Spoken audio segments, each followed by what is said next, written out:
চলুন আজকে আপনাদের একটা নিউ টাউনের একটা রাস্তা দেখাই। কলকাতার মোটামুটি যাকে বলা হয় রাজপথ, মানে আমার মনে হয় আর কি। তো আমার দেখা পথেরগুলোর মধ্যে এই পথটা আমার কাছে সত্যি খুবই ভালো লাগে। আরেকটা পথ আছে, সেটা একদিন দেখাবো। এই পথটাও খুবই ভালো লাগে, চারি সাইডে গাছ লাগানো, আর রাস্তার রেলিংগুলো অনেক কিছু লেখা আছে, ছবি আছে। তো সত্যি দারুণ লাগে, অপূর্ব লাগে পুরো। হ্যাঁ, আপনারাও দেখুন, দেখে একদম মুগ্ধ হয়ে যাবেন। মানে বিকালের টাইমে যদি কাউকে মনে হয় যে একটু ঘুরতে বেরোবো, কোথাও যাব, লং ড্রাইভে যাব, তাহলে এই রাস্তায় আসুন।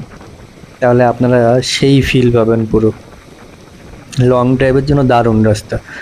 আর এখানের আশেপাশের দৃশ্যগুলো খুব ভালো। মানে যারা কলকাতায় আসোনি, যারা আসতে চাইছো এর মধ্যে,